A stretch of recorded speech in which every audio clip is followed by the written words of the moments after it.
The text went out at 11:47 p.m. on a Thursday. No sugarcoating, no desperate pleading, just the cold truth. Dad, the venue canceled our deposit. They need the remaining $15,000 by Monday or we lose everything. Can you release my wedding fund? 3 years of planning. 6 months until my dream wedding. And suddenly, everything was crashing down. I'm Natalie Reynolds, and I'd been saving for this wedding since I was 16. Every birthday, every Christmas, every graduation, the money went into what Dad called Natalie's future fund. He'd made such a big deal about it too, always saying, "This is for your special day, sweetheart. When the right man comes along, you'll have the wedding of your dreams." $22,000. Not a fortune, but enough to make our small ceremony in Riverside Gardens perfect. Before we dive back in, let us know in the comments where you're watching from. And if this story resonates with you, don't forget to subscribe, because tomorrow's story is something truly special I can't wait to share. The venue crisis wasn't our fault. Brookstone Manor had been family-owned for generations, but when old Mrs. Hartwell passed away, her son decided to sell to developers. 1 week notice. No apologies. Just a certified letter saying all events were cancelled and deposits would be processed for return within 60 to 90 business days. Our wedding was in 6 months. The deposit return would come too late. My fiancé, Daniel Foster, and I had spent weeks calling every venue within a 100-mile radius of Cedar Falls. Everything was either booked solid or way beyond our budget. Then we found Willowbrook Estate, available, gorgeous, and exactly $15,000 for everything we wanted. The catch? They needed a deposit by Monday or it would go to another couple. So I swallowed my pride and texted my father. James Reynolds, successful insurance broker, owner of 2 rental properties, the man who'd promised since I was a little girl that my wedding would be everything I deserved. The same man who'd lectured me about financial responsibility while driving his brand new BMW. His response came at 7:23 a.m. the next morning. I was making coffee, Daniel was in the shower, and my phone buzzed with what I thought would be relief.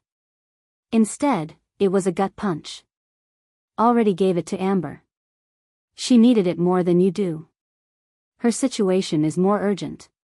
You'll figure something out. You always do. I read it 3 times. Then I called him. Dad, what do you mean you gave it to Amber? That's my wedding fund. We talked about this for years. His voice was irritated, like I was bothering him with something trivial. Natalie, your sister is a single mother with 2 kids. She's about to lose her house.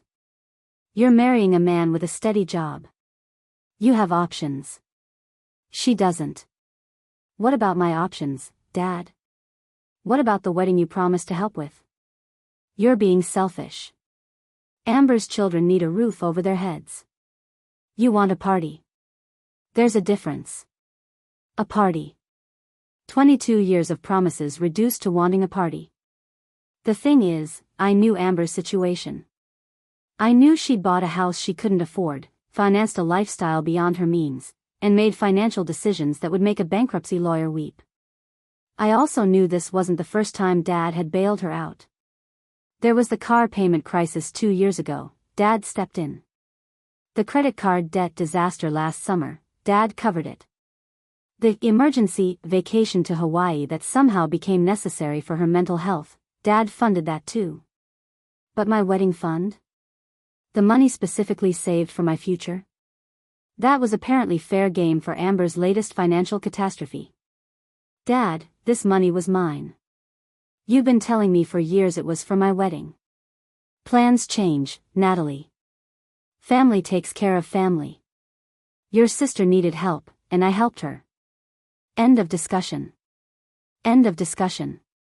Like my dreams, my plans, my future were just items on his to-do list that he could cross off whenever convenient.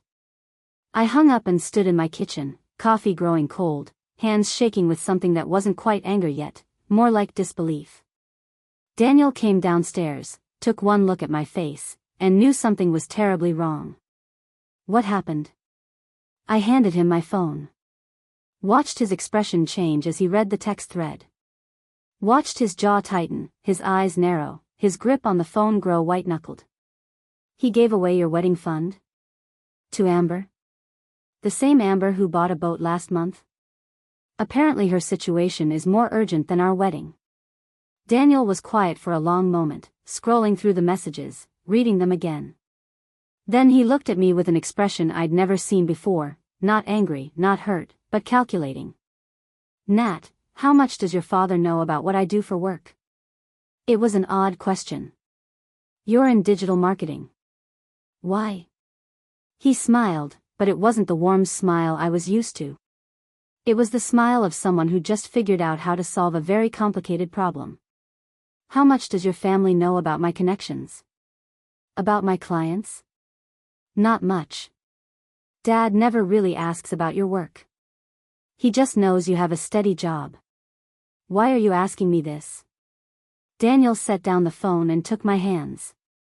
Because your father just made the biggest mistake of his life. And I'm about to make sure he, and everyone else, knows exactly what kind of man chooses favorites between his daughters. I stared at him. Daniel, what are you thinking? I'm thinking it's time your family learned that actions have consequences. And I'm thinking they're about to find out that the steady job guy they've been underestimating has a few surprises up his sleeve. The way he said it sent a chill down my spine, not of fear, but of anticipation. Because for the first time since reading that devastating text, I felt like maybe, just maybe, this story wasn't over yet. Daniel didn't explode. He didn't rant or threaten to call my father and give him a piece of his mind. Instead, he went completely silent for about 10 minutes, staring at his laptop screen with the kind of focus I'd only seen when he was working on major campaigns. Nat, I need to ask you something, and I need you to be completely honest with me. I sat down beside him on the couch.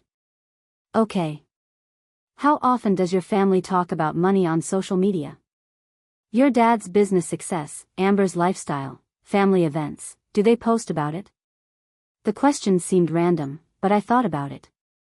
All the time.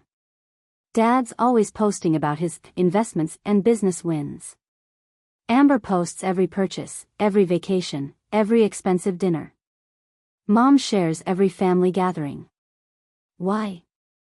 Daniel nodded slowly, like pieces of a puzzle were falling into place. And your dad's insurance business, Reynolds Insurance Group, they have a big social media presence, right? Community involvement, family values, all that? Yeah, it's like his whole brand. Reynolds Insurance, where family comes first. He's got it plastered everywhere. Daniel, what are you getting at? He turned his laptop toward me. On the screen was a detailed spreadsheet he'd apparently been working on while I thought he was just processing his anger. What is this? A timeline. Every time your father has publicly posted about family values, every time Amber has posted expensive purchases, every time they've talked about the importance of being there for each other. He scrolled down. Cross-referenced with dates and amounts of the financial help you've told me about over the years. I stared at the screen. He documented everything. Amber's Hawaii vacation posts the same week Dad paid off her credit cards. Dad's LinkedIn article about teaching children financial responsibility posted 2 days after he covered Amber's car payment. His Facebook post about earning what you deserve shared the morning after he'd refused to help me with my student loan payment last year. Daniel, when did you put all this together? I've been watching your family's social media patterns for months, Nat. Not in a creepy way, he added quickly, seeing my expression. In a professional way. It's what I do, analyze digital footprints, understand online behavior patterns. And I've been seeing the contradictions for a while. He clicked to another tab. But here's what your family doesn't know about my steady job. The screen showed a website, Foster Digital Solutions. Daniel's headshot was prominently displayed above the title, CEO and founder. My mouth fell open. You own the company? I own 3 companies, actually. The digital marketing firm, a social media analytics company, and a PR crisis management consultant group. Combined annual revenue last year was $2.8 million. I stared at him. You're a millionaire? Multimillionaire. And your family has been treating me like I'm barely scraping by because I drive a modest car and don't flash money around. He closed the laptop. But here's the thing, Nat. I wasn't hiding it to be deceptive. I was protecting us. I wanted to make sure you loved me for who I am, not what I have. And I wanted to see who your family really was. And now you know. Now I know. His voice was calm, but there was steel underneath it. Your father just stole $15,000 from his daughter to give to his other daughter, while lecturing about responsibility and family values. And tomorrow, he's going to wake up and go to work at Reynolds Insurance, where family comes first. I was starting to understand where this was going. What are you planning? Daniel picked up his phone and started typing. I'm going to give your family exactly what they've been asking for, transparency. Complete, total transparency. What does that mean? He showed me his phone. He was creating what looked like a professional presentation. It means I'm going to document everything. Every broken promise to you, every bailout for Amber, every contradiction between your father's public persona and his private choices. And then I'm going to make sure the right people see it. Daniel, you can't just... Can't what? Tell the truth? He looked at me seriously. Nat, your father runs a business based on trust. People give him their money because they believe he's honest, reliable, a good family man. His entire marketing strategy is built around family values and integrity. I felt a flutter of nervousness. You're going to expose him? I'm going to let him expose himself. Everything I document will be true, verifiable, and taken directly from things he's posted publicly or said to you directly. Daniel stood up and started pacing. But I'm not just going after your dad. Amber's been posting about her financial struggles while simultaneously showing off expensive purchases, right? While your father has been funding her lifestyle? Yeah, but... That's fraud, Natalie. She's been accepting money for emergencies, while living above her means and documenting it all online. And your father has been enabling it while presenting himself as a financial expert who teaches responsibility. The scope of what he was planning started to sink in. What exactly are you going to do? Daniel sat back down, his expression softening slightly. I'm going to build a case study. Professional, factual, documented. Then I'm going to present it to some very specific people who might find it interesting. What people? Well, your father's biggest client is Meadowbrook Community Bank, right? The local credit union where he handles all their employee insurance policies. They love working with him because of his reputation for integrity and family values. My stomach dropped. Daniel, you can't. I can't tell them the truth about who they're doing business with. He pulled up another screen. What about the Cedar Falls Chamber of Commerce?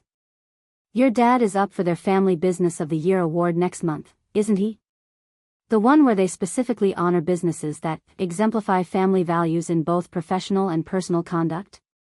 I stared at him. How do you know about that? Because 3 weeks ago, I was hired to do the digital marketing for their award ceremony. They specifically asked for help promoting businesses that represent authentic family values in the community. The irony was almost laughable. Almost. So you're going to what, sabotage his award? I'm going to present them with facts and let them decide if those facts align with their values. Daniel's voice was getting more confident. But that's not even the best part. There's more. He grinned, and for the first time since this morning, it was his real smile. Remember how I said I own a PR crisis management company? Yeah. Well, guess who just hired us to help manage their online reputation during a family crisis? I blinked. Who? We did. I just contracted my own PR firm to help us navigate this situation. Which means everything we do from here on out will be professionally managed, strategically planned, and completely documented for legal protection. I sat back, overwhelmed. You've thought of everything. Not everything. Not yet. Daniel opened a new document on his laptop. But I'm about to. Because your family is about to learn that when you mess with someone's future, you don't just hurt them, you show the world exactly who you really are. And in the age of social media and online reviews, reputation is everything. He started typing, and I realized this was just the beginning. What can I do to help? Daniel looked up at me, his eyes serious but warm. Just trust me. And maybe start screenshotting some of those family group chat messages. We're going to need evidence of everything. As I watched him work, I felt something I hadn't felt since reading my father's text that morning: hope. Not just that we'd get our wedding back, but that finally, someone was going to hold my family accountable for their choices. And my father had no idea what was coming. Monday morning started like any other day for my father. I know this because Daniel had been monitoring his social media activity since 6 a.m. Dad posted his usual motivational quote on LinkedIn: "Success isn't about what you achieve, but how you lift up your family along the way. #family first, #integrity matters." The irony wasn't lost on either of us. What Dad didn't know was that at exactly 9:15 a.m., 3 very different emails would land in 3 very different inboxes, all containing the same professionally compiled document titled "A Case Study in Financial Ethics: The Reynolds Family Dynamic." Daniel had worked through the weekend, creating what he called the most thorough character assassination ever built entirely from public information. 27 pages of documented evidence, complete with screenshots, dates, financial timelines, and cross-referenced social media posts. No opinions, no emotional language, just facts presented with the clinical precision of a medical examiner's report. The first email went to Patricia Hammond, president of the Cedar Falls Chamber of Commerce. The second went to Michael Chin, vice president of Meadowbrook Community Bank. The third went to Sarah Williams, editor of the Cedar Falls Business Journal. I was sitting in my office at the veterinary clinic where I worked as a technician when Daniel called me at 9:30. It's done. The first phase is live. My hands started shaking. What happens now? Now we wait. Patricia has probably already opened hers. She checks email obsessively according to her assistant's social media posts. Michael won't see his until after his 10 a.m. meeting, and Sarah typically reviews submissions around lunchtime. Daniel, what if this doesn't work? What if they just ignore it? They won't ignore it. Trust me. His voice was confident, almost amused. I've made it impossible to ignore. He was right. Patricia Hammond called me at 11:47 a.m. Natalie? This is Patricia Hammond from the Chamber of Commerce. I wonder if you might have some time to speak with me today about a matter concerning your father's business. My heart pounded. What kind of matter? I'd prefer to discuss it in person. Would 2 p.m. work for you? I met Patricia at Riverside Cafe, the same place where Dad had taken me for my 16th birthday to tell me about starting my wedding fund. She was a small woman in her 50s, known throughout Cedar Falls for being direct and uncompromising when it came to business ethics. Natalie, I received some concerning information today about your father's business practices and personal conduct. Before we make any decisions about the Family Business Award, I need to verify some details. She opened a folder containing printed copies of everything Daniel had compiled. Is it true that your father maintained a dedicated savings account for your wedding expenses for over 6 years? Yes. And is it true that he recently transferred those funds to your sister without your knowledge or consent? My throat felt tight. Yes. Patricia made notes as we talked. She asked about Amber's financial history, Dad's business reputation, the contradictions between his public statements and private actions. Every question was precise, professional, and devastating. One final question, Natalie. The documentation shows that your father's business social media accounts regularly promote family values and financial responsibility. In your opinion, do his personal actions align with these professional claims? I looked down at my hands. 6 months ago, I would have defended him. 6 days ago, I might have made excuses. But sitting there, looking at the evidence laid out like a prosecutor's case file, there was only one honest answer. No. They don't align at all. Patricia closed the folder. Thank you for your honesty. The chamber will be conducting a full review of Mr. Reynolds' award nomination. You should expect some follow-up contact from our board. I texted Daniel immediately after leaving the cafe. Patricia knows everything. She's pulling his award nomination. His response was immediate. That's just the beginning. Check your email. I opened my email to find a forwarded message from Meadowbrook Community Bank, sent to Daniel's PR firm email address. The subject line read, "Request for crisis management consultation, urgent." The message was brief but telling. "Mr. Foster, we've received concerning information about one of our business partners and need professional guidance on managing potential reputational risks. Can you schedule a consultation this week?" Daniel had positioned himself as the solution to the crisis he'd created. It was brilliant and terrifying. But the real shock came at 3:47 p.m. when my phone started buzzing with notifications. Amber was calling. "Natalie, what the hell did you do?" "I'm sorry. Don't play dumb with me. Dad just got a call from his biggest client.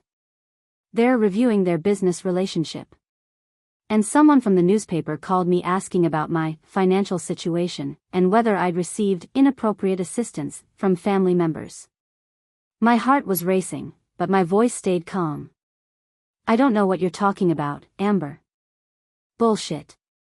This has your fingerprints all over it. You always were a vindictive little." "Amber, I haven't talked to anyone from the newspaper. I haven't contacted Dad's clients. I haven't done anything except ask our father for help with my wedding, and watch him give my money to you instead." "It's not your money, Natalie. It's his money, and he can do whatever he wants with it." "You're right. It was his money. And now everyone gets to see exactly how he chose to use it." There was silence on the line. Then, "What do you mean, everyone?" Before I could answer, my phone beeped with another call. "Dad. I have to go, Amber." I switched lines. "Hi, Dad. Natalie, I need you to explain to me what's happening." His voice was tight, controlled, but I could hear the panic underneath. "I've had 3 business calls today about ethical concerns. The Chamber of Commerce wants to meet with me tomorrow. And someone sent the Business Journal a detailed breakdown of our family's private financial matters. That sounds stressful. Don't be cute with me. Did you do this?" "Do what?" "You know exactly what. This coordinated attack on my reputation and business." I took a deep breath. "Dad, I sent you one text asking for help with my wedding. You responded by giving my money to Amber and telling me I was selfish. I haven't attacked anyone. I've just stopped protecting you from the consequences of your choices." "What does that mean?" "It means that when you build a business reputation on family values and then publicly contradict those values, people notice. When you post about financial responsibility while enabling financial irresponsibility, people notice. When you promise your daughter something for years and then break that promise for your other daughter, people notice." "How could people possibly know about?" He stopped mid-sentence. "Know about what, Dad? Know about the truth?" Another silence. Then, "Natalie, I need you to fix this." "Fix what?" "Whatever you've set in motion. Call whoever you called. Tell them it was a misunderstanding. Tell them we worked it out. But we didn't work it out. We can work it out. I'll get you the money for your wedding. I'll make this right." "From where?" "You already gave my money to Amber. I'll figure something out. Just please, call off whatever this is." I looked at myself in the reflection of my car window. 6 days ago, I would have said yes. I would have accepted his panicked offer, made the calls he wanted, protected him from embarrassment. But 6 days ago, I didn't know that the man I was marrying had the power to hold people accountable for their choices. 6 days ago, I didn't know that truth, presented professionally and factually, could be more powerful than family pressure and guilt trips. "Dad, I'm not calling off anything because I didn't call on anything. But I'll tell you what, when you're ready to have a real conversation about how you treat your daughters differently, I'll be here. Until then, enjoy reaping what you've sown. I hung up and immediately called Daniel. It took a lot of care and time to prepare and narrate this for you, so if you're enjoying it, a quick subscribe really helps and means the world to us. Alright, let's get back to it. How did you know they'd all call today? Because I know how information spreads in professional networks. Patricia talks to Michael at their monthly banking meetings. Sarah gets tips from both of them for business stories. It's not magic, Nat, it's just understanding how people communicate. What happens next? Tomorrow, your father gets to explain to the Chamber of Commerce why his personal choices contradict his business values. Wednesday, the Business Journal publishes their story about family ethics in local businesses, featuring your family as a case study. And by Friday. What happens Friday? Daniel's voice carried that smile again. Friday, you'll understand why I've been setting all of this up. Trust me, the best is yet to come. As I hung up, I realized I wasn't scared anymore. For the first time in my life, I was watching my father face real consequences for his favoritism, his broken promises, and his hypocrisy. And instead of feeling guilty about it, I felt something I hadn't expected. Relief. Wednesday morning brought the Business Journal article. Daniel texted me the link at 6:23 a.m. with a single word, beautiful. The headline read, "When Family Values Meet Family Choices, a Local Business Under Scrutiny." Sarah Williams had written what could only be described as a masterpiece of professional journalism, factual, balanced, and absolutely devastating. She'd interviewed Patricia Hammond about the Chamber's award review process, included quotes from community members about the importance of ethical consistency, and presented the Reynolds family situation as a case study without ever mentioning our names directly. But anyone who knew us would recognize the details immediately. The article went live online at 7 a.m. By 8:30, it had been shared 43 times on Facebook. By lunch, it was the most read story on the Business Journal's website. By 3 p.m., Dad's insurance office had received 12 phone calls from existing clients asking for clarification about recent news coverage.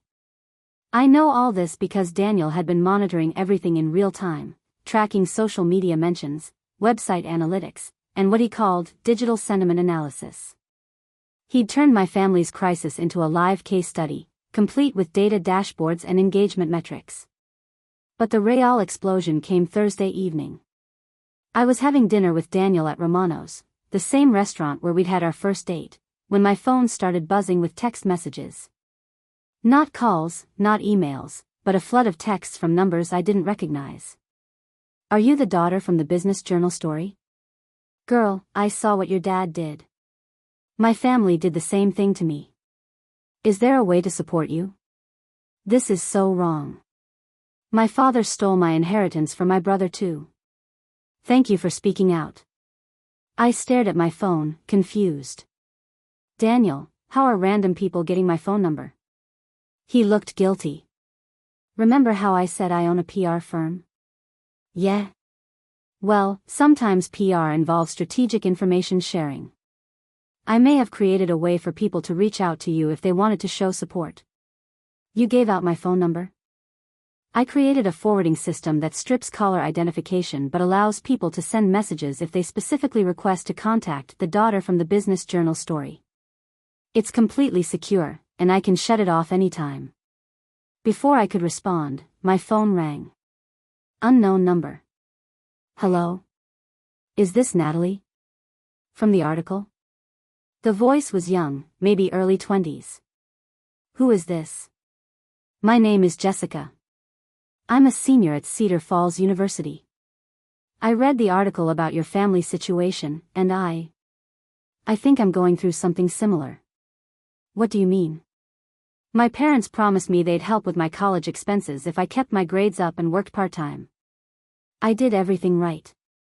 3.8 GPA, 20 hours a week at a restaurant, no partying, no drama. Then my older brother decided he wanted to go back to school for his master's degree, and suddenly my college fund became his graduate school fund." My heart clenched. "Jessica, I'm so sorry.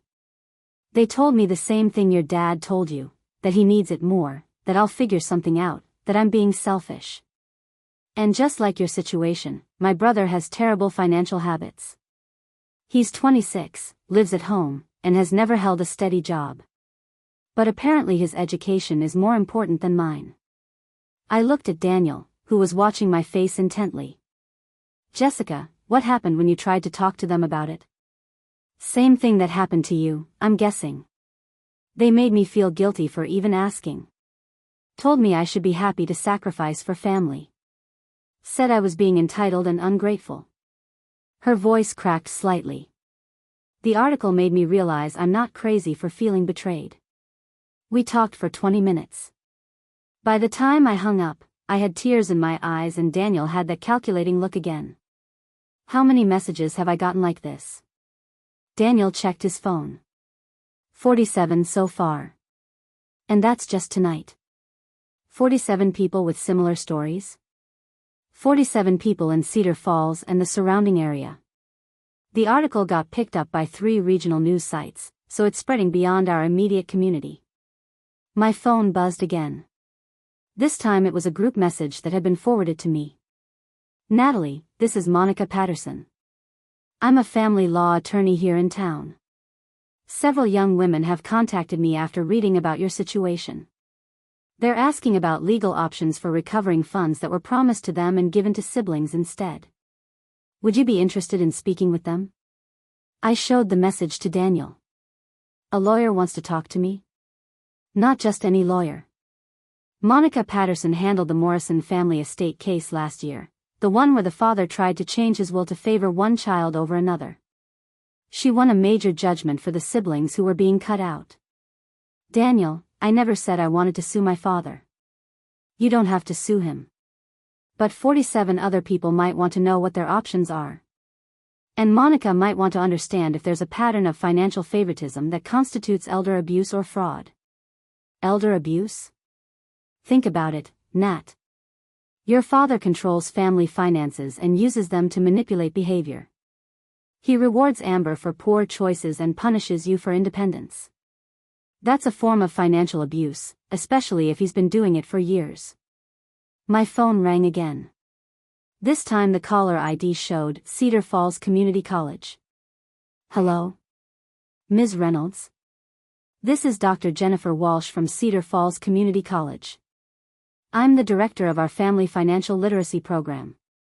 I'm sorry, I think you have the wrong number. Actually, I don't. I read about your situation in the Business Journal, and I'm calling because we're launching a new workshop series about financial boundaries in families. We'd love to have you speak to our students about your experience. I nearly dropped the phone. You want me to speak publicly? If you're comfortable with it. We have over 200 students in our program, mostly young adults dealing with family financial pressure. Your story could help them understand they're not alone and that they have options. After I hung up, Daniel leaned back in his chair with a satisfied expression. What? I asked. Do you realize what's happening here? Enlighten me. Your personal betrayal is becoming a community conversation. People are realizing that financial favoritism in families is more common than they thought. And they're looking for solutions. As if on cue, my phone buzzed with another text. This one was from a number I recognized, my cousin Lauren from Riverside. Nat, I saw the article. I can't believe Uncle James did that to you. But also, thank you for speaking up. My dad has been doing the same thing with me and my brother for years. I always thought I was the problem. Reading your story made me realize I'm not crazy. Then another, from my high school friend Melissa. Girl, I had no idea your family was so messed up. But reading that article explained so much about why you've always been so independent. Also, my mom wants to know if you need anything for the wedding. And another, from my former coworker, Natalie. I shared the article with my sister who's going through something similar with their parents. Thank you for being brave enough to let this story go public. Daniel was documenting every message, every call, every social media mention. Nat, in PR we call this organic amplification. Your story isn't spreading because I'm pushing it, it's spreading because it's hitting a nerve. People are sharing it because they relate to it. How many people have contacted me now? He checked his various monitoring systems. Direct messages to you, 93. Social media mentions of the article, over 300. Media requests for follow-up interviews, 7. Media requests. 3 newspapers, 2 podcasts, 1 radio show, and 1 local TV station. They want to do a feature on family financial dynamics and how it affects young adults. I stared at him. This is getting huge. This was always going to get huge, Nat. The difference is now it's getting huge in a way that helps other people instead of just protecting your father's feelings. My phone rang again. This time, surprisingly, it was Amber. But when I answered, her tone was completely different than it had been 2 days ago. Natalie, we need to talk. About what? About Dad. About the money. About all of this. Her voice sounded tired. Defeated. Things have gotten complicated. Complicated how? Just, can we meet? Tomorrow? Please. I looked at Daniel, who nodded. Okay. Where? Somewhere private. This whole thing has gotten way bigger than any of us expected. As I hung up, I realized she was right. What had started as a personal betrayal had become something much larger, a community reckoning with family dynamics, financial ethics, and the cost of keeping family secrets. And tomorrow, I was going to find out just how far the ripples had spread. Amber wanted to meet at Hillcrest Park, the same place where we'd played as kids before family dynamics became a battlefield of financial favoritism. She was sitting on the old wooden bench when I arrived, looking smaller than I'd seen her in years. No designer sunglasses, no perfectly styled hair, just my sister looking defeated. Thanks for coming, she said without looking up. You sounded different on the phone. What's going on? She handed me her phone. The screen showed her Facebook page, but something was wrong. Where there should have been hundreds of friends and regular posts, there was almost nothing. I had to delete most of my posts from the last 2 years. The ones showing off purchases, vacations, dinners out. Everything Dad helped pay for. She finally looked at me. Natalie, people were screenshotting everything and posting it in the comments of that business journal article. They were calling me a fraud. I felt an unexpected pang of sympathy. Amber, I never meant for. No, stop. Don't apologize. She shook her head. I need to tell you something, and I need you to listen to the whole thing before you say anything. I nodded. The house situation, the one Dad said was so urgent that he had to give me your wedding fund? It wasn't what he told you. She took a shaky breath. I wasn't about to lose my house. I was about to lose my equity. What does that mean? I took out a home equity loan last year to buy the boat and renovate the kitchen. The payments were higher than I expected, and I was falling behind. If I'd defaulted, I wouldn't have lost the house, but I would have lost about $40,000 in equity and my credit would have been destroyed. I stared at her. So Dad gave you my wedding money to protect your credit score? And my pride. Because I didn't want people to know I'd made such a stupid financial decision. She laughed bitterly. Ironic, right? Now everyone knows anyway. Amber, why are you telling me this? Because yesterday, I got a call from Monica Patterson's law office. Apparently, 6 other women in town have similar stories about parents taking money promised to one child and giving it to another for emergencies that turned out to be lifestyle maintenance. My stomach dropped. Are you being sued? No. But Dad might be. Monica thinks there could be a case for financial elder abuse, not against him, but by him. She says parents who use money as a tool to control adult children's behavior might be violating financial ethics laws, especially if the parent is in a position of financial authority. Dad's an insurance broker, not a financial advisor. But he handles estate planning, retirement accounts, and family financial strategies as part of his business. And if he's been giving financial advice to clients while making questionable financial decisions in his own family. She trailed off. What aren't you telling me? Amber pulled out a folder from her purse. This is what I'm not telling you. And what I never told Dad. Inside were bank statements, loan documents, and credit card bills going back 3 years. The numbers were staggering. Amber hadn't just been living beyond her means, she'd been living in a completely different financial universe. Amber, this says you owe almost $70,000 in consumer debt. Credit cards, personal loans, the boat loan, furniture financing. I kept thinking Dad would keep helping, that I could always figure something out. She pointed to a highlighted section. But look at this. It was a letter from a debt consolidation company. The letterhead read, Financial Recovery Solutions, and the content was a formal notice about debt counseling services. They contacted me 2 weeks ago. Turns out, someone referred me to them as a candidate for debt intervention services. They said my financial situation had been flagged as potentially predatory, meaning someone might be taking advantage of my poor money management. Who would flag you for that? The same person who documented every financial transaction Dad ever made for me. The same person who cross-referenced my spending habits with my income. The same person who built a case study showing that Dad's financial support was actually enabling destructive behavior rather than helping me. I felt cold. Daniel. Your fiancé didn't just expose Dad's favoritism, Natalie. He exposed the fact that Dad's been financially enabling me to the point where I've become completely dependent on bailouts. And according to the debt counselors, that kind of enabling can be considered a form of financial abuse, of me. My phone buzzed. Daniel texting, how's the meeting going? I showed Amber the text. She laughed, but there was no humor in it. He's been monitoring this whole situation, hasn't he? Tracking the fallout, managing the narrative, making sure everything unfolds exactly the way he planned. Amber, I don't think he planned for you to. Of course he did. Natalie, your boyfriend isn't just rich and well-connected. He's strategic. Everything that's happened this week was designed to create maximum pressure on Dad while positioning you as the victim and me as the problem. I started to defend Daniel, but then I really thought about it. The timeline, the precision of each revelation, the way every piece of information had been released at exactly the right moment to create maximum impact.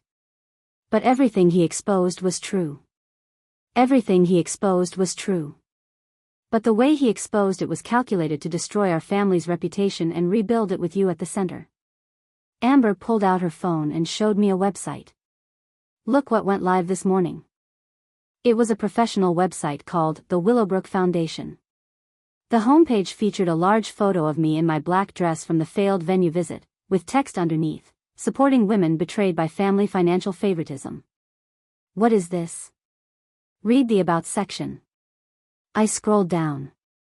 The site described a new nonprofit organization dedicated to helping women who'd been financially betrayed by family members.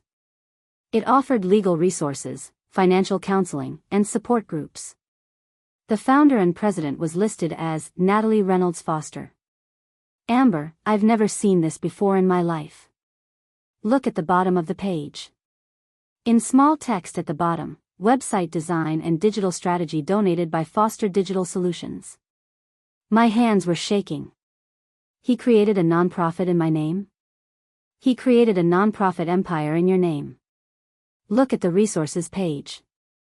The resources page listed partnerships with Monica Patterson's law firm, Cedar Falls Community College's financial literacy program, 3 local banks offering special services for financial abuse victims, and a crisis counseling center. Every organization that had contacted me over the past week was listed as a partner. Natalie, your fiancé didn't just expose our family's problems.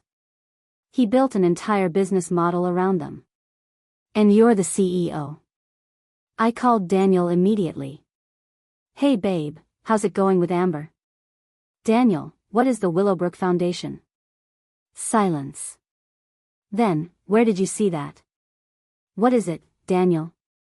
It's your wedding gift. My wedding gift is a nonprofit organization I never agreed to start. Nat, calm down. Let me explain. Explain now. I could hear him typing on his computer. After everything that happened, I realized this situation was bigger than just your family. 47 women contacted you in 3 days. 7 media outlets wanted interviews.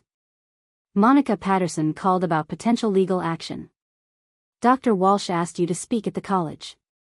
So you decided to start a nonprofit without telling me?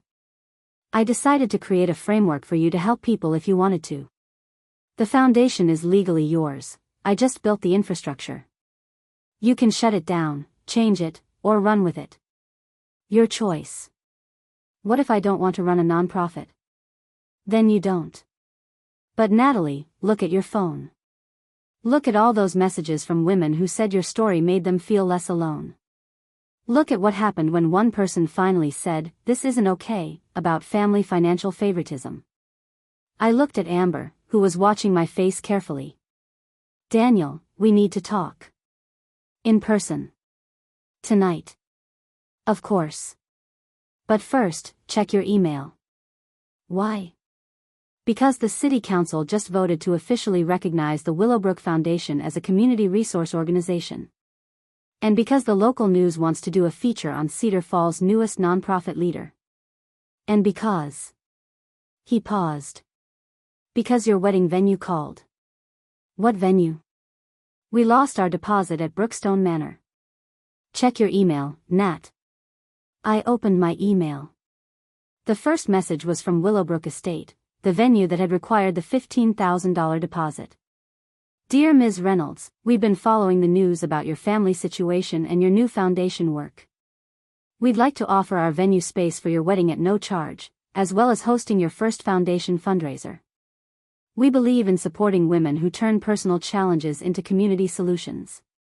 The second email was from a local florist offering free flowers. The third was from a catering company offering services at cost. The fourth was from a photographer volunteering to document both the wedding and foundation launch. Amber, I said quietly, I think I'm getting married after all. She looked at the emails over my shoulder. And I think you're also accidentally becoming a nonprofit executive. It's not an accident. We both turned. Daniel was walking across the park toward us, looking nervous but determined. I'm sorry for ambushing you with the website. But I'm not sorry for creating the opportunity. He sat down on the bench across from us. Natalie, your father stole your wedding fund and told you to figure something out. So I figured something out. Not just for your wedding, but for every other woman who gets told the same thing. Daniel, this is insane. This is justice. Your wedding is covered. Your father's reputation is accurately reflecting his choices. Other women have resources they didn't have before. And you get to turn the worst betrayal of your life into the best thing you've ever done for other people. Amber was quiet for a long moment. Then she said, What about me? Daniel looked at her seriously. What about you? In this new foundation, this community resource, this redemption story, what happens to the sister who took the money? That depends, Daniel said. Do you want to be part of the solution, or do you want to keep being part of the problem? Amber stared at him. Then, to my complete surprise, she laughed. You know what? I think I'd like to be part of the solution. Because I'm really tired of being the family fuck-up. 6 months later, I married Daniel Foster in the gardens of Willowbrook Estate. Amber was my maid of honor. My father walked me down the aisle, though he'd spent the previous months in intensive therapy working on his favoritism patterns and attending financial ethics counseling mandated by his professional insurance board. The Willowbrook Foundation had helped 63 women navigate family financial conflicts. Monica Patterson was on our advisory board. Dr. Walsh taught our monthly financial boundaries workshops. And my father? He'd become one of our most generous donors, not because he felt guilty, but because he'd learned that real family values require actual accountability. Sometimes the best way to fix a broken family is to build a better one. And sometimes the person you marry doesn't just love you, they love you enough to make sure the whole world knows you deserve better. The wedding photos were beautiful. But my favorite picture from that day wasn't from the ceremony. It was from the foundation fundraiser that evening, where I stood surrounded by women who'd turned their family betrayals into community strength. We weren't just survivors anymore. We were builders. And we were just getting started. Coming up next, you'll see 2 more stories we handpicked just for you. If this one struck a chord, you're going to love what's next. Tap to keep the journey going.